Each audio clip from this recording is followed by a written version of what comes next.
Let me paint a picture so you can understand what it was like for me. At the fire department, working as a firefighter paramedic, it was typically I would work about 4 days on. So about 96 hours at the fire station. I'd have a couple days off. I'd go back for more. As typical schedule. Usually guys are working 48 hours at a time, rarely 24 hours at a time. But either way, I was gone from my family a lot, right? And so I show up at work, check out the rig, we get all our gear set up, and then it's just like living in a firehouse. Whenever a 911 call comes in, we just got to drop everything and go. Luckily, in between calls, we were able to cook and work out together and hang out. And it was that time in between calls that gave me the opportunity to work on the business. Because something happened early on that was really interesting. I had this just drive to make something more, to sell something, to do a product, a business of some type. But it wasn't until I overheard a conversation at the fire station that things changed. There was a fire captain. His name was Josh. Great guy. Still talk to him. And he had invented a Apple Watch band for an Apple Watch, made out of paracord, of all things. Outdoor enthusiast matched with tech bro kind of thing. He developed a prototype, found a manufacturer in China, figured it all out, and then he would order them and they would ship them to his house by like 1,000 at a time. And then he would put them in little baggies and put Amazon labels on them, ship them into Amazon. And he said Amazon handled the shipping, the payment, everything. He just had to do a little customer service here and there. And once he told me he was making $8,000 a month selling these watch bands, I was like, dude, I'm getting like $12 an hour here as a medic. Like, what? So I just picked his brain, just started asking him questions, anything I could figure out. It turns out that a few months later, when I graduated the Professional Fire Academy for promoting into a firefighter paramedic role instead of just a paramedic, we went through this big, long academy, just grinding you into the dirt. It's like firefighter boot camp, more or less. I went through that with like 35 guys, and so we wanted to commemorate that. And so we made a plaque. And I was a woodworker at the time, making stuff for craft fairs, just trying to sell tables, chairs, cutting boards, whatever I could figure out to make some extra money. And it was in that project that our first product came to fruition. I was trying to wood burn our motto onto this big walnut 8 for Tower 8, our graduation class.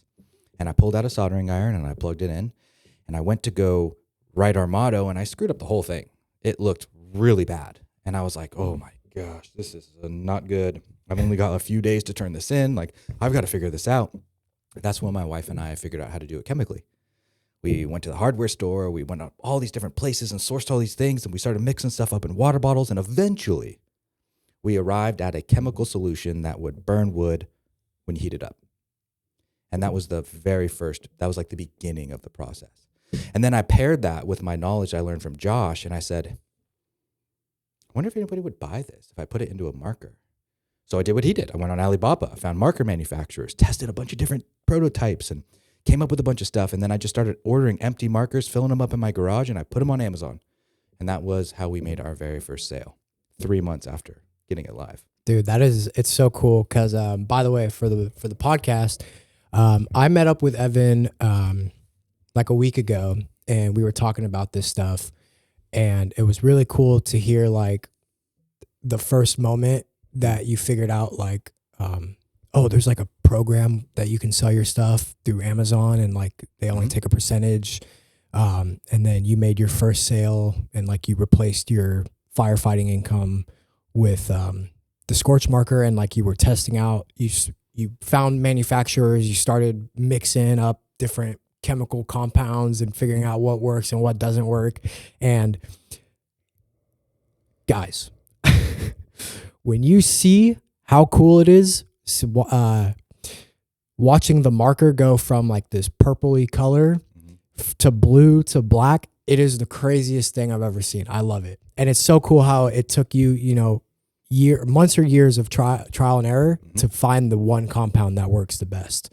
So that's just, I don't know. That's just like something that I've been like thinking about all week. I'm like, damn, like that part was probably one of the coolest parts about watching you do your process. Yeah. What you saw was the compounding effect of 5-6 years of just not stopping.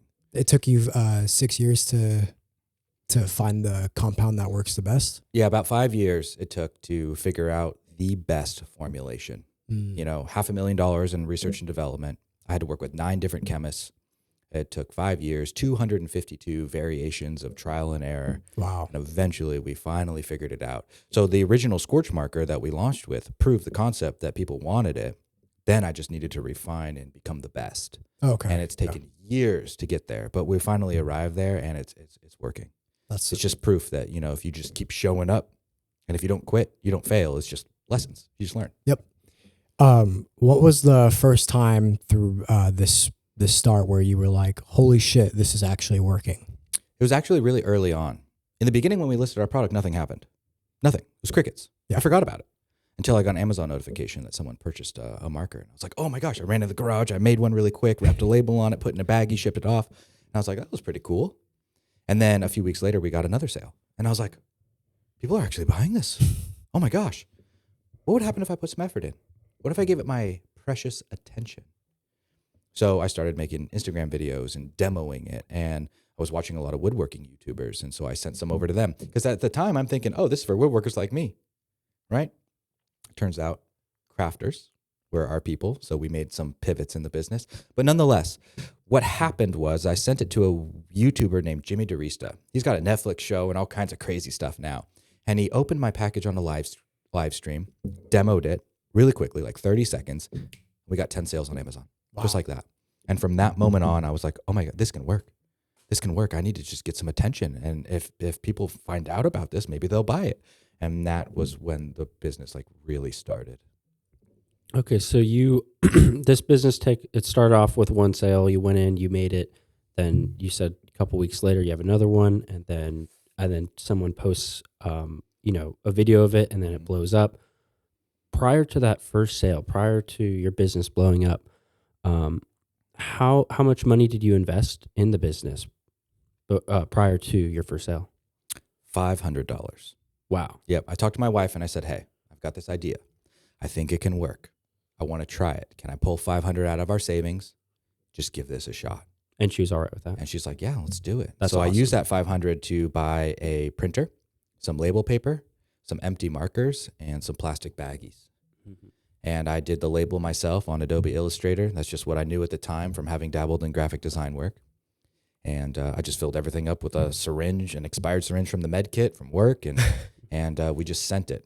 And so you start this business and you're working a job while you're starting this business. One of the big challenges that an entrepreneur faces is financing their business, being able to not only finance the business but pay for their rent, their food, right? So the big struggle that I see with a lot of business owners here at the Small Business Development Center is they can't financially back their operation because maybe they don't have a day job. One of the other challenges is for people that have a day job is that they don't have the time. If they're putting 40 hours a week into their day job, they don't have the time to start their business. Yep. Do you think that, the combination of, your day job and, putting effort outside of your day job to start this business, do you think that was a worthy sacrifice? Tell me a little bit about the time sacrifice that you made, operating and starting a business and working a day job. I'm glad you brought that up because in order to make it work, you need time, money, and skills. And if you don't have money, you need skills and time. And that's got to come from somewhere. And if you're working 40 hours a week, sometimes it looks like staying up till 2 o'clock in the morning and getting up at 5. And I had to do that a lot. However, I did have a job at the time where I was able to carve out little chunks. Mm-hmm. So in between 911 calls, if like we weren't doing something at the station, like I'd be on the phone trying to figure out Amazon, or I'd be on my computer at the table working on the website, or late at night after dinner when everybody's watching TV, I'd be sitting on my laptop working, designing things, trying to figure it out, making videos, whatever I could. And so I think that if you're in that position, like no one's really coming to save us. No one's coming to save me. I had to make it work. I had to make a conscious decision. And if I didn't have the money, I needed to learn the skills. So I took some of that extra free time that I had in the evenings and in the early mornings and at work to learn the skills that I needed so I didn't have to expend the capital because you're going to need either one of them. But I like the bootstrap approach, because that's what I'm speaking about, the bootstrapping it. Mm-hmm. Every sale brings in more money and then you reinvest it to grow it from there. People that have capital, to start the business, if they don't have the experience, that money can get burned really quickly by putting money into the wrong things frivolously. So each one has its pros and cons, but for most people, I found that they're bootstrapping it, trying to make it work. Have you ever felt like your business or event deserves more attention? That's where AAA Productions comes in. We don't just make videos, we tell stories. From small businesses to community events, we also do real estate, aerial videography, and so much more. Let us help you stand out with cinematic content that connects with your audience. So, if you're ready to take your brand to the next level, contact me today using the links in the description, and let's make something amazing together. Thank you, and back to the show. You were talking about when we met up last week about client acquisition and like how you're bringing down costs for client acquisition. Can you provide a breakdown of what your client acquisition cost was, how you started it, how you figured out like all your numbers and stuff, and then kind of just go through the process through the years of how you got that down and what you have done to make it efficient? Sure. And I think that piggybacks really well on Luke's question. You know, he asked, what are some of the challenges of running a business in a remote area like out here in Humboldt? Yep. You know, there's two ways that things get in here on two little tiny 2-lane highways, 299 and 101. That's it. You know, our fuel comes in by a barge, but you're not shipping products to customers out on a barge. And so some of the challenges have been shipping times and finding personnel, employees, because, you know, the county's fairly small. There's like 150,000 people in the whole county. And there's not a giant pool of labor, let alone top talent. And so a lot of that stuff I've had to outsource to other countries or other parts of the country to fill those gaps. And then as far as the shipping and logistics go, I found that it's not as much of an issue as I originally thought it was. We just make it work. And so then when we circle back to you, I also wanted to bring up the fact of putting money into marketing. You know, what a lot of people don't realize is that you don't have to spend money if you're willing to just climb Cringe Mountain and eat shit for a little while. Everybody spends time on their phones. Posting on social media is free. Like, it can be done. I've done it with business and with a craft company. So I feel like my frameworks work. And so for those people that are like, I don't have a bunch of money to spend on Facebook ads and all this, and I'm like, okay, cool, start posting videos. If nobody knows about you, they can't buy from you. You've got to figure out how to get attention one way or another. Podcasting is another great example. Live streaming, short form, long form, blog posts, X posts, whatever it is to get attention can work. So now that we've laid that out, let's circle back to your last question so I can make sure I answer it for you. Client acquisition cost. Yes, the numbers. What was it when you first started? How did you, what was the equation to figure out how much you're putting into that? And how have you made it efficient over time? I figured that out by losing money. Lost thousands. When we started, I had one product, one SKU. Scorch Marker. It's $15. And it cost me about $2 to make. Cost me about $6 to ship it. So that's $8 right there. So it gives us $7 left over. And I was spending $10 on Facebook to acquire a customer. So that's -3. I saw the sales coming in, saw all the orders coming in, and I'm like, this is great. We're making money, until the credit card bill was higher than my checking account balance. And I was like, holy cow, something is broken. Facebook was charging you $10 per customer?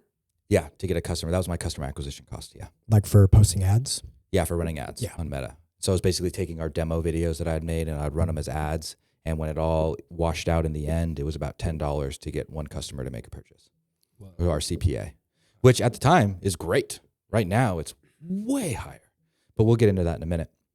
And so I learned that first lesson by losing a bunch of money. And I remember calling my mentor and I'm like, Steve, something's broken. I don't know what's going on. I broke down the math and he's like, oh, dude, easy fix. Instead of selling one marker, bundle it together, make a 3-pack and sell it for $30. That will fix everything. I made that one change and now things are profitable, right? $30 minus 10 for the customer, minus 6 for the acquisition, minus 6 for shipping. Hey, we're making a profit now. And so I had to learn how to pull different levers based on our selling price, our cost of goods, our customer acquisition cost, and shipping to figure it all out and make it work. And that was the beginning of like, oh, I got to pay attention to these numbers. Now I have KPIs that I track, key performance indicators every week, so I can measure and make sure that we're making money and staying on track with the numbers we need to hit. So with Facebook taking $10 out of that 30, what's the benefit that Facebook gives you for that cost? And if you were to cut Facebook out, what would be the what would be the fallback? What would be the repercussions?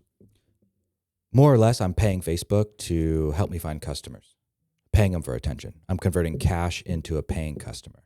So that equation has to balance out. You remove Facebook, and then you just don't have those sales. You have to figure out another way to get it. So what Facebook is really good at is finding people that like making purchases online. I guess for me, and I'm sure this is just for so many products now today, and that's why things are so expensive. Like, when your breakdown of your product, I'm like, man, 33% of that $30 that I'm paying is going to Facebook. Yep. And, and then it makes me realize that's why all these companies are, like Facebook and Meta, that's why they're so successful. And they're just that They have attention. 33%. Wow. That's just alarming. And it surprises me to see how much of a foothold marketing has in the business world. Huge. I was an accounting major, so I'm like, I'm not anti-marketing, but I'm like, I like to operate under business models that have put little to no money into marketing. And so when you're talking earlier for your business right now, you're going to put money into marketing because you have that capital. A lot of the businesses that come in here, they have little to no capital. And like you were saying, advertisement and marketing can be free. You can make a Facebook page for free, post stuff for free. And then the payment comes with getting, SEO within, Instagram or Facebook, where people are able to find you and look you up. And, so, I guess where I'm going with this is, do you feel like marketing is something that you spend too much money on? Or do you think you've spent not enough money on? What's your opinion on like marketing expenses? Marketing like Facebook ads is a multiplier. It's a multiplier. Is that by Facebook you mean Meta, so Facebook and Instagram? Mm-hmm. Yeah, I do. So when I refer to Facebook ads, I'm talking about mainly Instagram and Facebook. Yeah. When I started, it was all Facebook ads. Now they've switched to Meta, but nonetheless, it's an amplifier of what's already working. And so if you had a machine and you put $1 in and you got $5 back, you probably put as much money into that machine as you could. And that's what Facebook is for a profitable business, right? Because they're going to help you find more customers. You put some money in and you get way more back. Is there a ceiling on that? There are in certain cases, but... And what's stopping you from just putting as much money as you possibly can into Facebook? So as you scale up the Facebook ads, you have less and less customers to sell to. And so the customer acquisition cost will rise. Not necessarily linearly, but it will rise. And so as we spend more and more, because we're only spending, $5,000 a week right now. Not a lot compared to a lot of these 9-figure brands who spend millions of dollars a week. So the ceiling is up in there like the 9-figure $1 billion range, so I'm not going to be hitting that anytime soon. Yeah. However, as you spend more, the costs go up. And so there are ceilings and like little trigger points you'll have to constraints you'll run into that need to be solved. But in the beginning, it can be great to both validate your ideas and convert cash into attention. And if it's profitable, it just becomes a money machine. It's very difficult to make that kind of sales and get predictable sales volume organically just by posting content, videos, SEO, Facebook posts, whatever. And so once we have something that's working and converting, we use Meta to amplify it because it creates that money machine for us. So to give you a breakdown, 33% of our revenue comes from paid ads. The other 67% comes from organic. And so I make way more profit on the sales that come in organically versus the ones that I have to pay for. But you wouldn't have those organic sales if you didn't have the sales from Facebook. Not necessarily. The organic sales were there. We just decided to amplify what was working organically by putting running ads. I see. And they make us money as well. We don't make as much profit, but we get way more volume. Yeah. Because Facebook holds all the attention. Like they have it. And so they know who to serve our ads to that will buy our product. They have those things already figured out. You could insert, Google for Facebook, YouTube. They're all interchangeable. The places where people spend their time is where we're advertising. You call it doubling down. Yeah. Which he was telling me about this when we met up was, he puts a batch of videos out. Whichever ones hit the most, you double down on and you make them an ad, which is what I was telling you about. I and see. he was, that makes sense. And Evan was kind of telling me like, when you do videos and like something goes well, or like you're doing videos for a client, whichever one does well, you know, double down on it, and then they'll get more sales, more value from what I do, et cetera. But that's the topic I want to talk about after this. I want to talk about the 1,000-day principle. Do you know what that is? No, tell me more. The 1,000-day principle is like what I think it's like when a business like really makes it. It takes about 3 years or 1,000 days, and you know, within the first 100, you start with one SKU. So your Scorch Marker. Another, say 400 or 500 days, you start doing markers in the paint, and then you start like the stair-step approach, the 1,000-day principle. Start with one channel and one product, and you get to one product, two channels, two products, so on and so forth. You've never heard of the 1,000-day principle? Not the 1,000-day principle, but I understand what you're referring to, and I couldn't agree more. Yeah, like the stair-step approach and stuff. Yeah. So you kind of just navigated and scaled your way up from that, and not having that framework in the back of your mind. That's really cool. So your business has done $6.4 million in sales. Does this revenue equate to profitability, and how much of that ends up in Evan's wallet? It's a good question. So yes, and then I want to comment on the scalability part of it. Yeah. And so the business is profitable. Hasn't always been. I had to learn a lot of lessons, right? Times when I've over inventoried or hired too much, or tried to scale too quickly. They were all setbacks, and I had to go backwards in time and fix them and shrink in order to grow again. But the business makes money. It's profitable. We operate at about a 15% net profit right now. Nice. So for every 100,000, there's 15,000 in profit. So after everybody's paid, including myself, the business, after doing $1 million a year, will have about 150 grand in the bank. And that's when we can decide whether or not we want to keep the profit and remain profitable, or if we want to grow and take those profits and invest them to get new customers so we can grow the business. And so if you had, let's go with the $1 million, and let's take the 150 at the end of 2025. After taxes, let's say taxes are paid, so you have 150,000, and you're the sole owner of your business. Well, yeah, with your wife as well. Does that out of that 150,000, how much is going into your pocket, and how much are you reinvesting back into Scorch Marker? I pay myself about $4,000 a month right now. Okay. Yeah. And that's strategic. Yeah. A, because I don't need to take more money out of the company because I have other ways of earning alongside of it. By the way, that's $48,000 a year. So about 33% of the 150,000. Yep. Nice. Accounting nice major. math, dude. Kicking in. Yeah. Accounting major. That's crazy.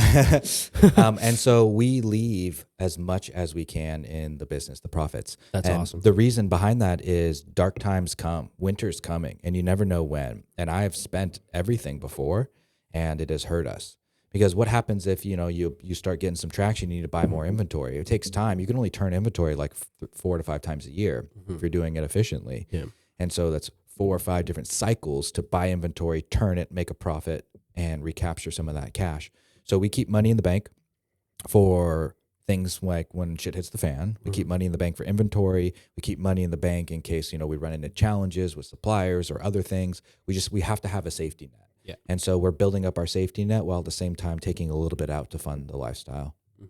Yeah. So just like you said, you've wasted, or not wasted, but spent hundreds of thousands through bad decisions. What was one that still stings, and what did it teach you? So many. Over inventorying was probably the biggest one. Buying too much inventory, thinking all I had to do was market to move through it, and ended up being products that nobody wanted. And so now I'm sitting on a bunch of inventory, and I don't have that cash. It's in the form of inventory. And if I can't move the inventory because nobody wants it profitably, I've just lost money. And that was a hundreds of thousands of dollars I made a mistake on. Would you be comfortable sharing that figure? Oh, yeah, totally. How much did you spend on that inventory run? I spent about $250,000. Yep. And when was that? A couple of years ago. Okay. Yeah, like 2022, I think. Okay. Yeah, and it was right after 2020 when I think e-commerce is going through the roof, and I'm so like, oh, this is going to be amazing. You're trying to scale up as fast as you can. You get a little bite off a little more than you can chew, and then you just So a couple things happened. It was the perfect storm. I over inventoried on products that people didn't want, and then the 2020 election combined with the iOS 14 drove ad costs through the roof, and so I couldn't make sales profitably on the front end to move the inventory to turn it back into cash. And then I couldn't afford to pay the team because we weren't converting enough of that inventory back into cash flow. And it just started to crumble. And we got to a point where the debt servicing, the interest on the debt was going to outpace the net profit on the business. And so it was going to create just like an Ouroboros of self-destruction. And so something had to be fixed. And so we refinanced the short-term debt into longer-term debt with SBA loans. And then I sold a bunch of personal assets to pay it off, knowing that this is my education. This is my version of a college degree right here. And so I need to fix this. I created the problem. And so I got us stable and profitable again. And now we're growing slowly, not trying to skip steps and bite off more than we can chew. Are you still sitting on that inventory today? Some of it, but most of it's gone now. That's good. We've gotten through it. Nice. Yeah. But I want to comment on one other thing because you mentioned the amount of money that entrepreneurs make, right? And so I was having this conversation with someone next door to my building the other day. She said, they always think we make so much more money than we do. And she's absolutely right. There's a sweet spot between 6 figures and 7 figures, between $100,000 and $1 million a year. That business is doable with like really a solo owner operator. Yeah. Even if you're making the stuff, shipping the stuff, doing all the social media, like you can do it. And because you're a solo entrepreneur, you can pull $200,000 out of the business and you can live really comfortably. And it can be great. But as soon as you try to go from 7 to 8 figures, you reach a cap on your time, your skills, and your abilities. And so you need to bring in top talent, someone who knows more than you that can help you get through the next constraint. Oftentimes that person will cost about 150 to 200 grand. There goes all your profits. So to make that jump from 7 to 8 figures is when you're eating ramen and you're the brokest you've ever felt, despite the business doing bigger numbers, because you have to put that money into people that can help you solve the constraints, top talent. And so a lot of entrepreneurs choose to create a lifestyle business where they don't try to scale beyond $1 million. They just keep it profitable, pull in a few $100,000 a year. Life is good. And that's totally okay. So I wanted to mention that before I got sidetracked because I thought it was an important point and a very valuable lesson I learned. Yeah, that's actually a question I wanted to ask you about later. So I'm glad that you brought that up now because like I was telling you, if you want to scale from 7 to 8 figures, you would need to pour like all that money back into people that can provide that scalability. So it's like, it's crazy. Like you'll just be living off ramen, beans and rice and beans, you know? Yeah, it's crazy. You were talking about how you pay yourself a salary. Our first guest, Will Franklin, Will. Yeah. He was talking about with his business, he paid himself a salary and he really likes to emphasize exit strategy. What are you as an individual getting out of this business? And so for him, he said, even if he couldn't sell the business for any money, at least he's getting a salary and he's able to support himself and his family over the years. And he's able to cover himself even in the event that he doesn't make any money on the business. Thankfully, he did make money on the business and he was able to sell. This is one business, right? Yeah. I forgot what the number was. You can go back to that podcast and find out, though. I believe it was somewhere between 100 and 200. He sold for, I think he said $250,000 or like 150K. It was a couple 100,000, somewhere around that. Yeah. Great. I forget it. I would have to go back and check. But ultimately, he was able to sell it, and he had that salary over the years. So you're collecting a salary, and at what point did you start paying yourself a salary? As soon as I left the fire department, I started pulling $6,000 what year was that? out of it. 2020. 2020. Okay, and so so even if this company, even if this company like falls flat, at least you were able to pay yourself, support your family over the years. If you were to sell it, what's the lowest amount? What's the lowest dollar amount you would take to a buyer to sell Scorch Marker? It's a loaded question, and I'll break it down. Everything else was just a lead up to that Sure, question. sure. I was just The money to me is not the most valuable part of owning the business. It's who I'm becoming in the process and the skills I'm developing. They can't be taken away. And it just makes me a better operator. So I know that even if the business went away today, I'd be able to use my skill set in some way, shape, or form, whether it's through media or operations. And to me, that is so valuable because I can go do literally anything that I want to do. You can take any product that's assumingly in demand and scale it up. Yeah, I can. Now, to answer your question directly, my goal in terms of exiting would be to sell to a competitor. And so what I'm trying to do is gain enough market share and create enough IP so that we're attractive enough to be purchased by some of the bigger, like larger craft brands out there that are in the 9-figure range. And so what I'm shooting for is an exit that nets me more than 8 figures, more than $10 million. But then you work backwards from that math and you're like, okay, like how do businesses get valued, right? It's usually a multiple of their EBITDA or their net profit. And so in this industry, it's maybe 3 to 5x their net profit. And so in order to get a $10 million exit, we would need to be doing $1 to $3 million of profit per year, which means we'd probably need to be in the $30 to $40 million range in sales if we kept our current profit margins. And so that means I will have to become a new person, and along that road, we'll have to put systems and people in place, and then I'll need to remove myself from the business entirely so it can operate without my influence. Then it will be sellable. Right now, it's not sellable. It relies too much on me. If I'm gone, the business it doesn't work. And so some would say, you've built yourself a job. Yeah, temporarily, until I have the capital to replace myself with top talent, right, and systems. And so the answer to your question would be 10 million or more is the number that I'm shooting for. But realistically, I'm using this business as a vehicle to become the person I envision myself becoming.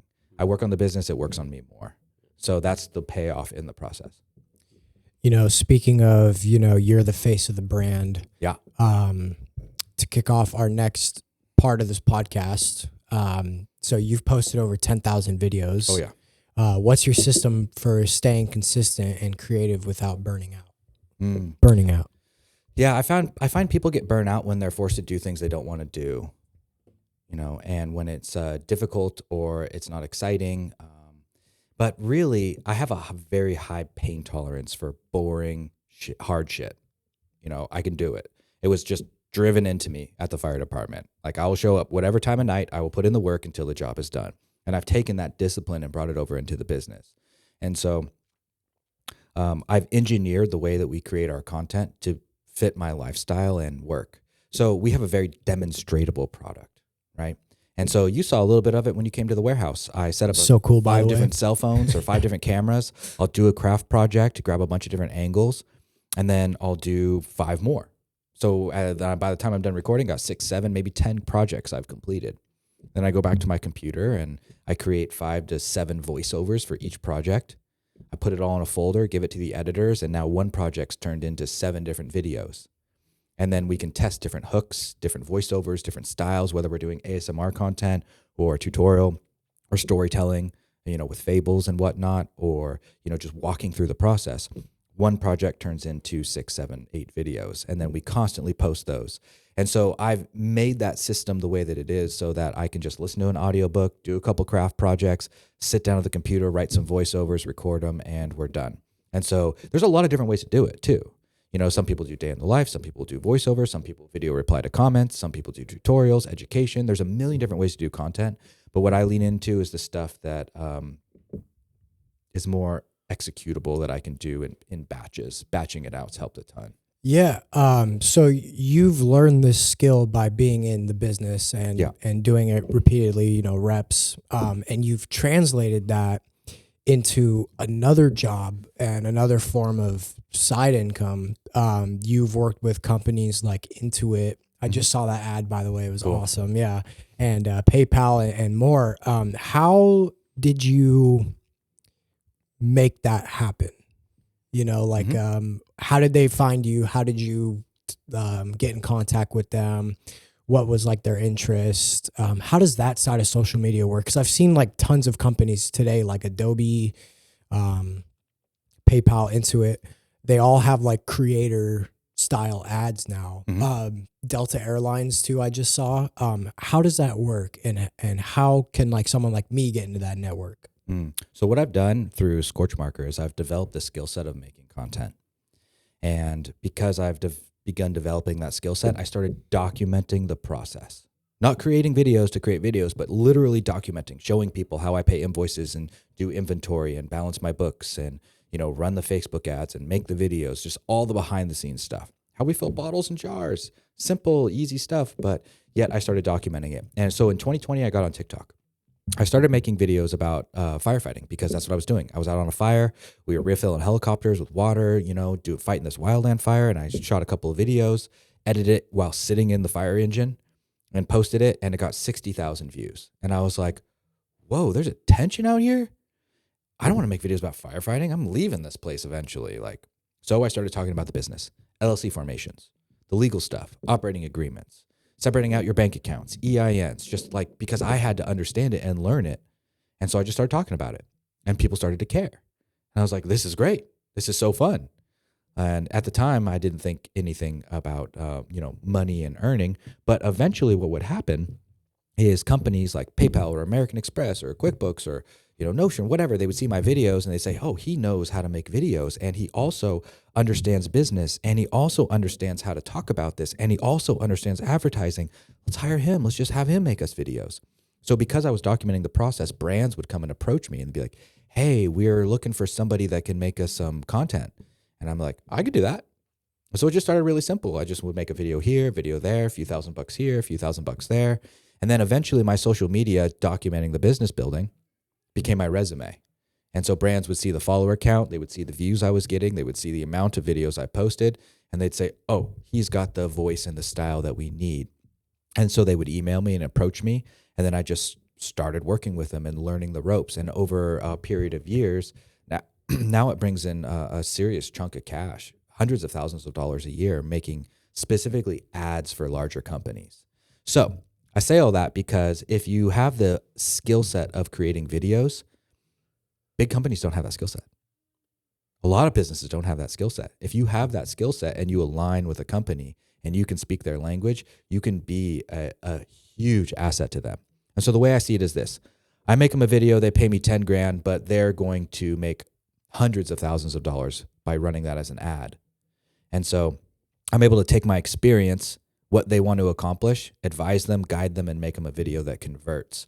And so that is how I've been able to supplement my income on the side, make sure that Scorch has enough money in its bank account. I don't have to draw on it because I have other ways of earning. And it's very low effort, service-based, high margin work that I've really come to enjoy. Plus, it makes me better.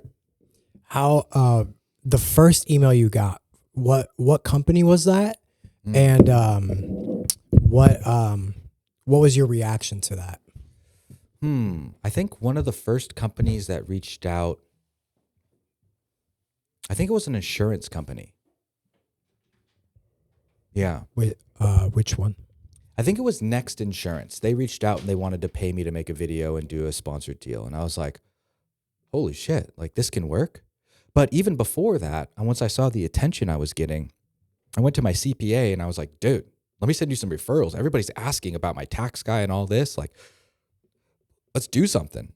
And that's kind of how that idea started, was like, oh, I have attention. Where can I send this attention and get a piece on the back end? And so that begun the affiliate commissions, then started making YouTube videos, and it brings in AdSense. Then you start doing brand deals. Then you start making ads. And all of a sudden, you have all these revenue channels and streams coming in, all from making videos and getting attention. Attention really is the currency. That's so cool. Yeah, I agree. I think attention today is the number one currency, and the direction that I want to take my business is gathering attention and like transforming that into revenue. Mm-hmm. And when you were telling me, like you were running ads for all these big companies, that seems like something really cool to strive for, and I want to do that. But with this content, would you mind talking about some figures? With the Sure. What do you want to know? I want to talk about what was the most you've made in a year from doing ads for other companies on top of Scorch Marker, so everything combined. And then what is the split of your income? So what percentage comes from those ads and what percentage comes from Scorch? Let's see. So if you look at Vanitor, which is the channel that I document the process on, separate from Scorch Marker, it's my service-based business where I make content, right? I document the process and give everything away for free. All of my legal docs, my spreadsheets, my courses, like all of it. I give it all away, right? And that brings in more attention and it compounds and people share that with other people and it helps me grow in that sense. So instead of monetizing my followers and the audience that I have, I've decided to monetize brands that need my skill set. So if you look at the revenue for Vanitor, it's broken down in a couple different ways. We have AdSense, which includes TikTok, Facebook, Instagram, and YouTube. Like they just give you money for getting views because of advertisers spend money on your channel. You get a percentage of it and YouTube pays the best. So that's a good chunk. That's maybe like $5,000 a month that comes in. And then you have affiliate commissions, referring people to products and services that I use every day and can speak about and genuinely like. And so I'll talk about them in content, refer them to links, and that'll be another, $5,000 a month. And then you have brand deals where people will ask you to post on your account for you. And, a few $1,000s a month comes in there. But the real bulk of the money on this side of the business is selling ads to companies. Like working with larger partners, I can make $10,000 a month in addition, just making a handful of ads for them and selling them to them. So the most amount of money that I've made in that side is probably about $400,000 a year. And most of that is profit because I just have a small editing team and it's just me delivering to the brands. And so instead of having to monetize my customers, and make $100 from, 400 people or 4,000 people to get that kind of revenue, I work with 4 brands and I'm able to do the same. And so I've decided to instead monetize the people, monetize the brands. And so I just end up making ads for them and it's lucrative. But it's not as scalable as e-commerce. So it will cap out, and there will be a hard ceiling on there. I can only do so much. So I know it's not going to get me to that 8-figure range, but it's high margin and will support us in the meantime. What would you give like as advice to anyone who wants to get into that space? Mm-hmm. What advice would you give them to pursue that? I would make multiple videos a day and hone your skill set. Because if you don't have the skill set, your ads are going to suck, your brand deals are going to suck, and if you don't have attention, it's not an open door yet. Yeah. And so if you're not there yet and it's something that you want to do, work with brands, start making videos. Make videos for a specific type of people, which is typically someone like yourself, right? I'm making it for business owners. I'm a business owner. Yeah. Right? My brother does it for mechanics and car enthusiasts. He is a mechanic and a car enthusiast.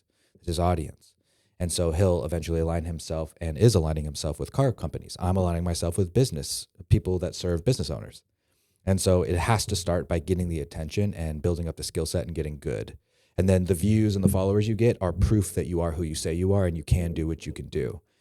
Before that, you just have to put in the work and develop the skill set. So it's kind of just like niching down, building that skill set, but like niching down to your specific industry. So like for you, other businesses, for me, other businesses, and for your brother, he works with mechanics and car enthusiasts. So that's who he caters to as well. Okay. Awesome. Yeah. So whatever you're good at or you're doing, just make videos about it, develop the skill set. And you're going to suck in the beginning. My first 500 videos, they suck. They're not good. I go and look at them. I'm like, wow, that is garbage. But each video gets better and better and better. And eventually you reach a tipping point where you start to figure it out. You see what works and what doesn't work. And then you can, build up your book of business after you've developed the skill set. But without having the skill set, it's almost impossible. It's very hard. So content creation is something that you did to not only advertise your business, but to build your skill set. Yeah. At what point and how long were you producing content until you got your first brand deal where, a larger business paid you to make the ad? Like how long were you creating content? About 5 months. Okay. Yeah. Well, you see, when I started, it was in 2020 and you could post anything on TikTok and get views. Yeah. And so a little bit of a false sense of security there. 2020 did a lot of that for me. A lot of false sense of security. Everyone's jumping on the internet. Exactly. And like spending 15 hours a day. And so I'd make a video about like my S Corp holding company and how I break down the money flow, with like a little drawing in my notebook, and it would get 2 million views. And I'd be like, holy shit. And so it just gave me enough wind in my sails to be able to keep going. And so, I feel like this model of becoming a content creator is contingent on becoming viral. How did you become viral? How did you get this mass viewership? What changes? What was there something key that you did to get that viral out? Virality. Yeah, well, I think virality is a double-edged sword, and I don't think it's necessary. I've seen businesses with 1,000 followers that make millions a year. And it's just they speak to the right person in the right way. I actually think going viral and getting tens of millions of views on a video isn't necessarily a good thing. And I'll give you an example. Think about the girl who's trying to build her online yoga studio, right? And she's grinding. She's posting multiple times a day, getting 200 views, right? For one, 200 views is a lot of people. If you think about it, sitting in a room in front of 200 people, like you'd be sweating getting up to talk to them, right? So we discount that a little bit. But also, you fast forward, she keeps doing this, right? And then eventually she posts a video where she's wearing, really tight, like revealing clothing. And it gets a ton of views, millions. This is where the double-edged sword comes in. Now she thinks that that's what she needs to do to get attention. However, she's getting attention from the wrong type of people. Not the people who want to learn yoga from her, but the people that would just want to watch for entertainment's sake. And so you dilute yourself down, and a lot of people get stuck in this trap of doing the same thing over and over again, chasing that viral feeling of getting a lot of attention. And so I don't think it's necessarily you need to go viral. You need to be consistent and develop a skill set. Now, it can help, if it's within what you're doing and you can double down on that. But if it's outside and you're reaching people who you didn't initially want to reach, it can fuck you up pretty good. Yeah. And I think you really highlighted the prioritizing quality of your viewers versus the quantity of them. Oh yeah. It was months ago when you did your, Evan did was a speaker here at a workshop or a presentation we had. I forgot what it was. It was on marketing. I broke down the different types of media that you can put out there for free and what I think is the most valuable and where to start if you have no idea what to do. That was like that. Will and I took a lot away from that, and like it was a huge inspiration for this podcast, Cool. especially on like my part. One thing that you mentioned was, you were comparing TikTok, Instagram, YouTube, Facebook, and the viewership and what converts to sales. And, some of the things that you're talking about is you can get a ton of views on TikTok, but it might not convert to sales. Right. Whereas you might just get a few views on your podcast and it can convert to sales. And ultimately, what we took away is it's not about the quantity of viewership. You want the quality of viewership, and you want the people that watch your content to ideally have money and, more importantly, be interested in spending it on what you have going on. So I really, it changed my whole perspective on digital marketing. And I really was able to take in that I should prioritize the quality of my viewers and my audience over the quantity of them. You can't eat views. You can't. Sales, yeah, you can convert that into food, right? And feed yourself, but you can't eat views. And so when I'm studying our content with my team, we look at the metrics. We don't really care that much about how many views a video gets. We care about the conversions. Now, this is very hard to track. Attribution is quite challenging. So instead, what we can look at is view to like ratios, view to save ratios, view to share ratios, view to comment ratios. And then we can look at when it was posted and look at the bump in traffic and sales. And we can get an idea of what works and what doesn't work. Sometimes videos with 10,000 views will get a ton of conversions, and a video with 1 million views will reach 0 sales. Well, that 1 million view video is not going to be a good ad, and it's not worth amplifying. What's worth amplifying is the ones that speak to your people and actually create meaningful business for whatever you're selling. Yeah. Digital marketing, it's grown to be such a complex, side of the business, but it's becoming more and more necessary that if you want to launch a business, if you want to keep your restaurant or your storefront alive, it's not absolutely necessary, but it really improves your business if you have online platforms. Yeah. And here at the SBDC, we're having the opportunity to have these businesses and building online platforms for these businesses. If you are a business, a small business, and you are either trying to start an online platform or you're trying to grow your online platform, you can get advising from Evan here at the SBDC for free. So like that. That was cleaner, yeah. Yeah. But you can't just stop. I And broke. look. I broke already. I broke already. Yeah. Every. It's now a reoccurring theme. I'm gonna shamelessly plug the SBDC advising, and it's like a comedic bit too. Yeah. You can work with Evan. A lot of folks in Humboldt County have already received help, and they love what he has to offer. He can really give you his expertise, advice for free on digital marketing, how to optimize your platforms. So if you're interested in that, come down to the SBDC, reach out. You can get advising from Evan and learn all these great things and learn them at a personal level in Humboldt County. So Yeah. So by the way, Evan, last podcast, he did that exact same thing, sleek SBDC plug. And I told him, I was like, you got to figure out a way to incorporate that smoother and don't break halfway. So you did it this time. I just start cheesing halfway. It was good. I just the smile breaks, and I just can't help that myself. That was a very sleek plug this time, but this time you got to continue and not look back at me. I start off really strong, and then I see myself in the camera, and I'm like, and then I start cheesing, and that reminds me, like you're talking about Cringe Mountain. Oh yeah. And like, I just have to be ready to climb it. I love that. You got to be ready to climb Cringe Mountain a little bit. And, I feel that a little bit with, what I'm doing here in that, I post business stuff on my Instagram and I like to proudly represent what I do and what I'm about. And a lot of people like to move in silence, and that there's nothing wrong with that. But sometimes I go back and see my hometown friends from high school, and they like, they give me a little, they give me some shit for like, posting this on Instagram or not and whatnot. But I just embrace it and I love it now. Sometimes I post stuff just so that when I go back home, my friends make fun of me for it because it's just part of our banter. We've been friends for years. So sure. I love the idea of climbing Cringe Mountain, and there's nothing wrong with it. And I'm like starting that hike myself. Yeah. So many people do things to impress people that they don't even know or don't even care about. And one of those things is not putting yourself out there. One of my superpowers is I don't care what people think. I don't. It doesn't matter to me. You don't have what I want. Why would I care? Have you always felt that way? Not always.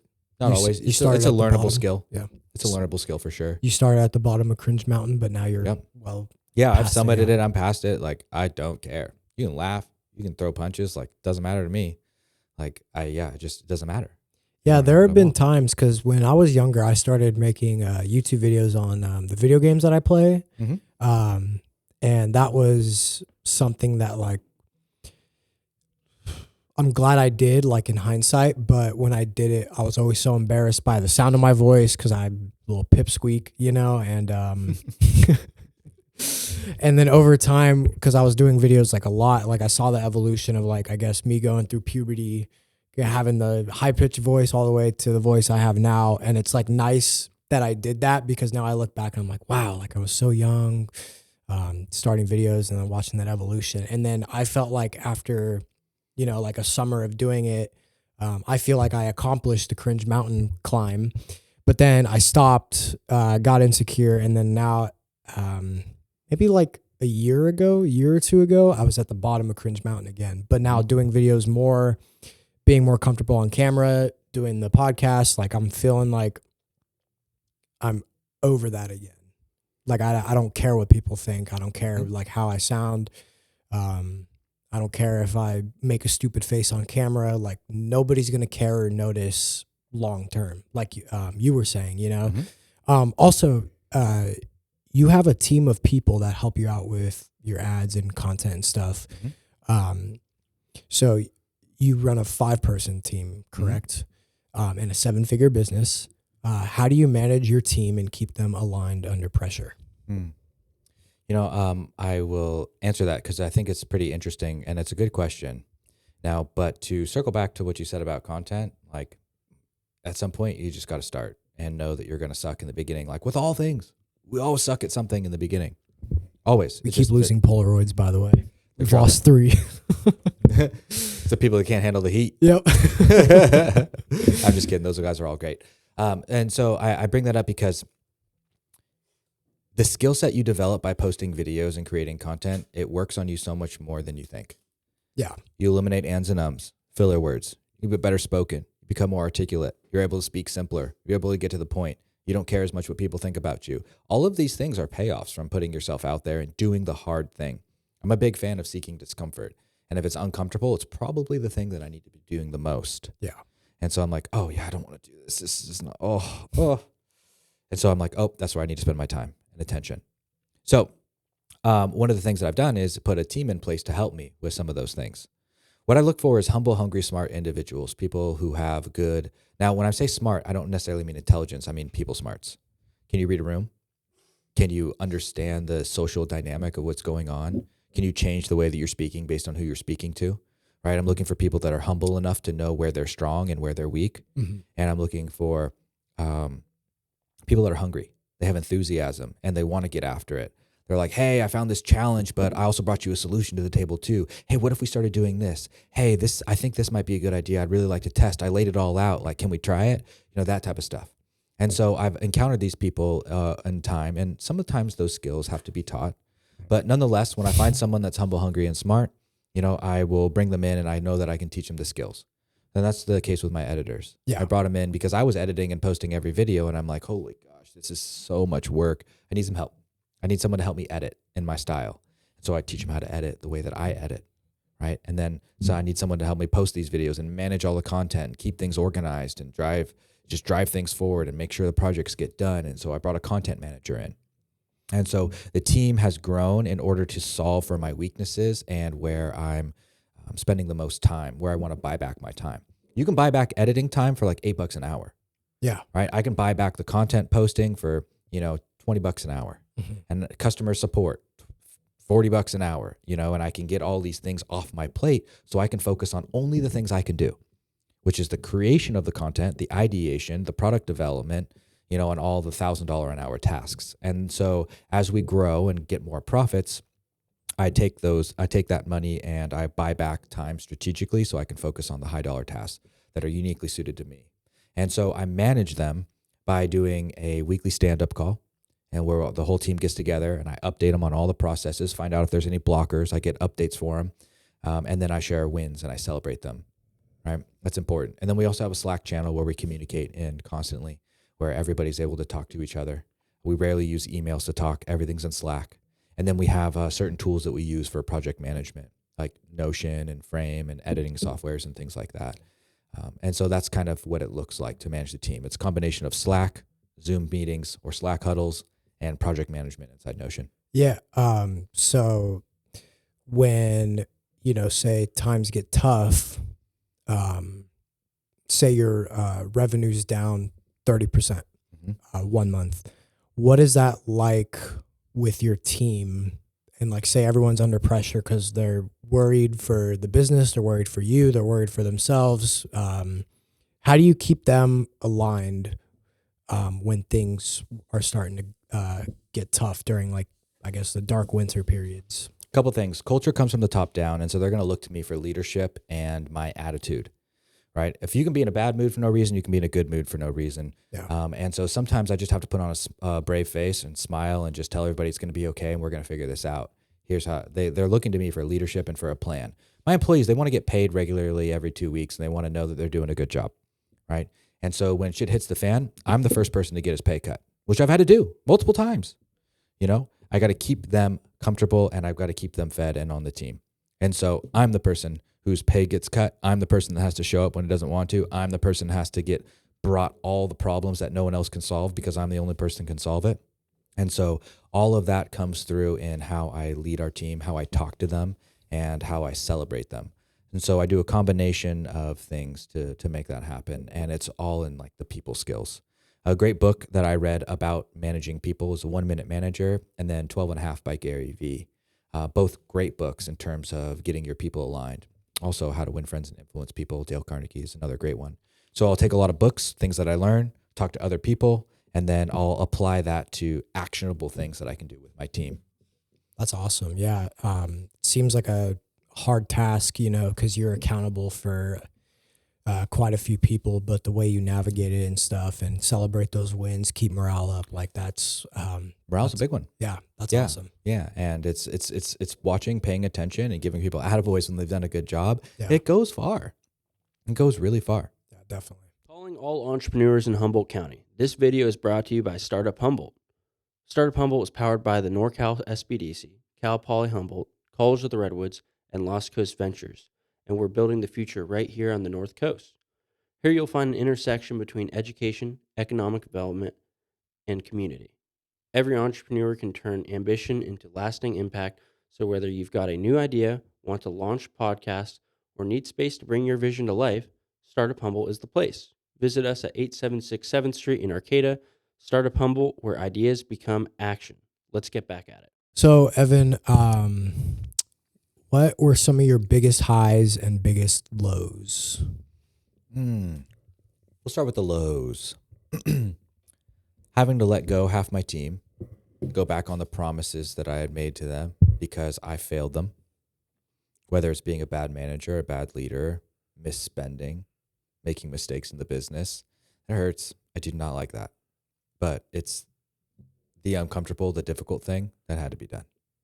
Right? And big lessons. So now I'm like much slower to hire, much slower to scale, much more measured in that stuff. That hurts. Also, running out of money and not being profitable. So many businesses are not making money. Uber's never made profit. Never. Uber? Yeah, they've never made a profit. Really? Never. Are they It's profitable all VC now? funded. No, they're not. Oh. They've never been profitable. Walmart, 3% net profit. Now they're very big, but, you know, so that 3% is a lot. But still, you know, like a lot of these businesses, like most businesses don't make money. They lose money. A lot of restaurants will just lose money for a couple of years and go out of business. Losing money does not feel good. You know, it hurts, it's stressful, and it's not fun. And fixing it is oftentimes the founder or the owner has to become a different person that's capable of. Very uncomfortable, but necessary. Although not fun. On the other side, it's way better, but then you're just faced with the next version of that. Yeah. You know, so those things weren't fun. Over inventorying, buying too much inventory that you can't sell and having all that cash sitting on your shelf, not fun. Selling out and not having any more product to move and shutting down the flywheel, right? Whenever you stock out and everything comes to a halt, you turn your ads off, you know, you're not keeping up your sales on Amazon, your buyer-seller ranking drops. It's really hard to restart that process again. Really difficult. And then investing too much money into things that don't give you a return. Those were like the big lows. And those were sleepless nights. Like just me sitting by myself trying to figure it all out. Just head in my hands, just like just heavy stuff that I'm like, oh, dude, why am I doing this? Why am I doing this? But you balance those out with some highs. So I'll share some of those too. We got into retail stores from our content, the holy grail of e-commerce. Share them. Yeah, everybody wants to get into retail. And because we were posting videos, we got into Michael's. And when we got into Michael's, we were able to get into Hobby Lobby because they saw us in there. And then Walmart comes to me and says, hey, you're in these two stores. Like, we want to carry your products too. And all of that from content.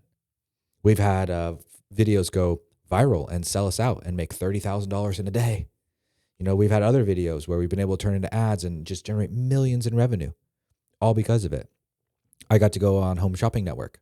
This was at a time where I wasn't very comfortable in front of the camera, so I paid talent to go for me, you know, but we still got that opportunity.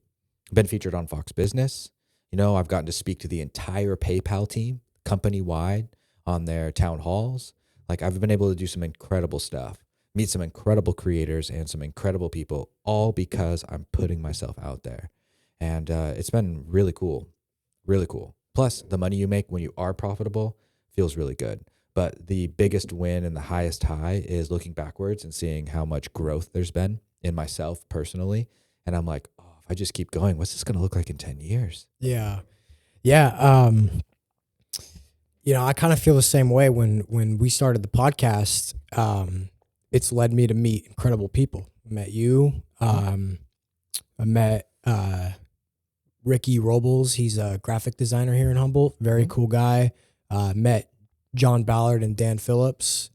And then met some of my clients today as well through that. I met our producer slash interim co-host, Tomas, as well.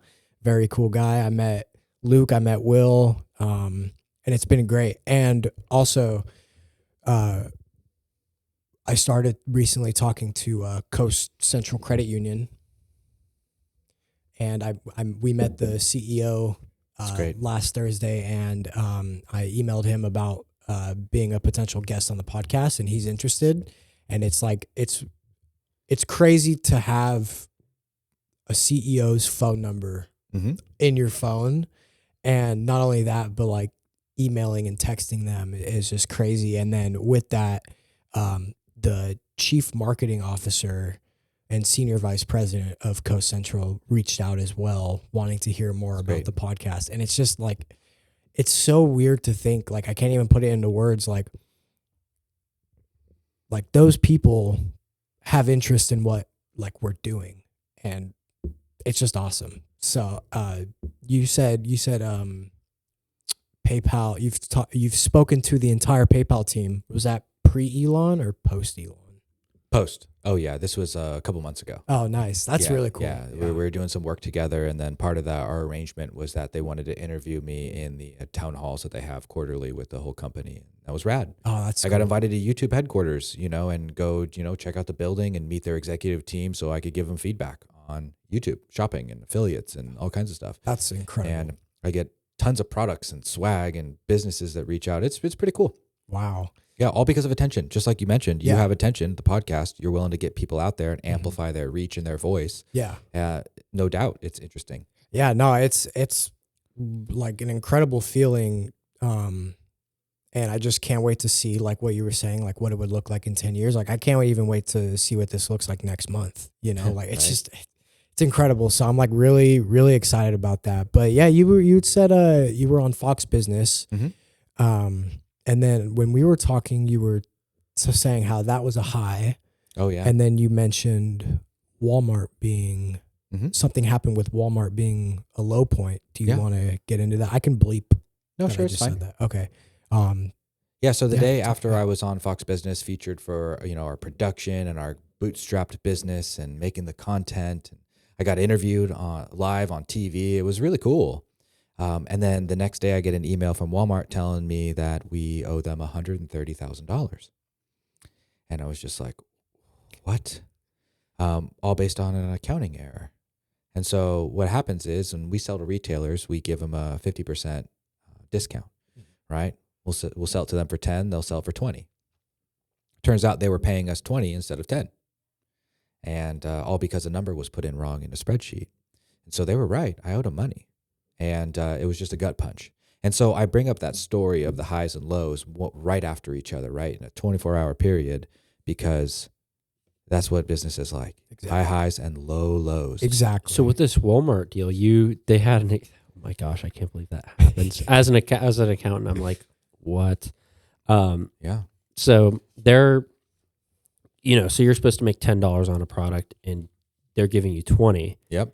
And because somebody input a 2 instead of a 1, I guess we're all humans. So if you made that mistake, I'm sorry. I find that fascinating. And so that led to $130,000 that they overpaid you. Yep. And so you thought that you were making double than what you were actually making. I mean, wouldn't that be and so you return that money. Did you go to Walmart and say, hey, this really, that you basically gave me a misconception on what I was making and that costed me. Did you try to get any of that money back, or, did you just say, oh, it's just a loss? Well, the first thing that we had to do was make sure that we were both dealing with the same set of facts, right? And verify that everything was true. So we went through all of our purchase orders, thousands of documents, and to just double check everything. Turns out that it was about $40,000 we owed them, not $130,000, because some of the invoices had been processed at the proper amount. Manual versus automatic using EDI systems that we don't have to get into now. But long story short, we still owed them money. So instead of coming to them and clapping back or trying to place blame, Like mistakes happen, Mm-hmm. such as life and such as business. And so I'm like, how can I spin this? How can I turn this negative into a positive? And so it gave me an opportunity to meet with the director of merchandising as well as my buyer. And so I had planned and rehearsed this call. Preparation is worth it. I spent hours, days even, prepping for this call, lining out, what I was going to say, in what order I was going to say it, so that I could turn this negative into a positive. And so what I did was I was like, hey, it's not as bad as we think. Let me jump into the numbers and explain this really quick. And I provided proof first, and then I talked about different ways we might be able to rectify it. And I'm like, look, we're a small business. If we were to cut a check for this, it would hurt, and it would severely impact our operations and as well as your guys' stuff. So I laid out a couple different options. Like, let's just charge us back on the invoices, right? We'll just send you product for free for the future until it's paid off, so we don't have to come up with the cash, and I can leverage my inventory instead of my bank account balance, right? And then also, we have this great selling Scorch paint right now. We sold 3,000 of them last month. And like, you don't have it yet. Nobody has it. It's only being sold on our website. And I can get this to you at a premium. It's American made. We got a fast supply chain. The margin's higher, and it's a better product. Like, what if we were to get that in your stores? What if we were to increase the number of stores that we're in from 500 to say 1,000 and assess the chargebacks at the same time? We'd be able to get you paid back even faster than when you want to get paid back.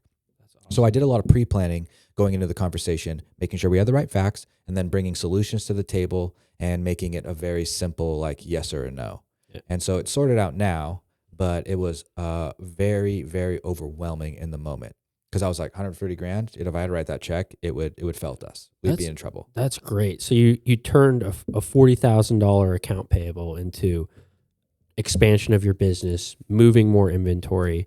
That's a really awesome, and you totally could have gone like the route of just been like, you guys screwed up, and I love how you're like, well, no, let's just sit down and have a meeting and figure out how we can create a win-win situation out of this. Totally.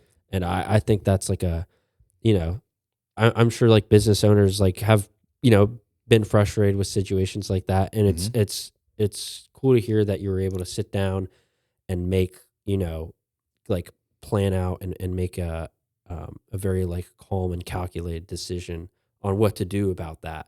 And it's very inspiring for me, because now I'm like thinking like, okay, like how can I kind of use that? And, how can I create some of the struggles and problems in my line of work and like create them into a win? So what when you first got that email, what was your initial reaction, and who was the first person that you told? First person I told was my wife. Second was my business partner, Nick, because he gets it. But when I was talking to them, I'm like, I don't want to kill the golden goose here, right? I don't want to jeopardize this retail relationship, because it's how we're going to scale. You don't have shipping costs and customer acquisition costs when you're in retail. Like, it's a significant like contribution margin as far as profit goes. It's one of the bigger channels, and I want to keep it going and I want to grow it. So I know I can't kill this goose. I got to figure it out. And so I had to put myself in the buyer's shoes, put myself in their shoes, sit down and like literally think about like, what do they want? They don't want to stock out. They want to make more money. They want to grow their category. They don't want this escalated to management. They just want it to go away, right? So I'm like thinking, okay, how can I make this happen for them? What do I need to do in order to just tee it up? So all I have to say is, oh yeah, that's a good idea. Let's do it. It took a while, but I made a bunch of phone calls to other people that sell into retail, a bunch of colleagues that I've built friendships with over the years, got some great advice, put it all together, and then I was able to come up with some talking points. That's good. Okay. Camera's about to die. What's one thing about entrepreneurship that people aren't ready to hear? It's not for everybody. Most people are workers. They need to show up, get a paycheck. Unless you're willing to get punched in the mouth every single day and do things that are unmeasurably hard beyond your wildest dreams, then maybe business ownership isn't for you. Maybe you're a solid number 2, or maybe you need to be a worker. But a lot of people glorify building a business. It's not all it's cracked up to be. It's one of the hardest things to do. It will shape you into a killer of a human being, but I think it's important to realize when you're out of your element or whether or not it's for you. Sooner the better. Okay. Now let's transition into a quick fire round. I'm going to ask you 5 questions. Sure. You're just going to answer them either in one word or a quick sentence. Okay. Favorite productivity tool or app? My journal. One decision that made you the most money? making content. One decision that cost you the most. Over inventorying. Dream collaboration or brand partner. I'd probably have to say one of the bigger craft brands like Plaid or Cricut. One lesson you hope your kids learn from watching your journey. Seek discomfort. All right. Any final advice? I would say that you don't fail if you don't quit. They just become lessons along the way and you get better. And the beauty of owning a business and going down this pathway isn't the money that you make or the business that you build. It's who you become in the process. And I think you can see that when you start to spend time with entrepreneurs that are doing 6 figures versus 7 figures versus 8 and 9 figures versus $1 billion. They speak different languages. They use different words. They talk about different problems. And you can see how they've evolved into different people as the journey progresses. And those are the people that are constantly pushing themselves and going head on into the hardest thing on their plate. The people that just keep showing up day in and day out. The people that can do the boring work for years on end without getting any recognition. I think it's an important, really important takeaway. And so I'm really proud of that journey and seeing how it's shaped me as a human being. And that's definitely the biggest payoff. Awesome. All right, Evan, I want to thank you again for joining us on Behind the Redwood Curtain. It was a pleasure having you on. And maybe someday we can get you on again. Yeah, thanks for having me. And if you want to see some of the things that I've talked about, like you want proof that I actually am who I say I am, look up Scorch Marker. Watch our videos on social media. Look at our TikTok and our Instagram. Look at the stats on our TikTok shop. Look at the amount of videos that we post. If you want to see me document the process, you can go to @Vanator Growth or Vanator on all the social media platforms. You can literally see me talk about a lot of these things we've discussed in greater detail with proof to back it up. Because I'm a big believer in having done something, then you can teach it, right? Yeah. And so, yeah, if you want to pay attention to the journey and follow along, that's where you can find me. Yeah, Awesome. It's such a great job of documenting your journey. And if you want to see Evan's journey and some really great inspiration for digital marketing, check out Vanator Growth, check out Scorch Marker. Links in the description. It's a really great product and it's a really great business model, and you do a really great job of running it. And, Appreciate you saying that. yeah, we appreciate you having you here, and yeah, hopefully season 2. Awesome. Thank you, Andrew. Thank you, Luke. Thank you, guys. All right, thank you. All right, everybody. It's another episode wrapped. Make sure to like and subscribe for more content like this. We appreciate you guys listening, and we'll see you guys in the next podcast. Peace out.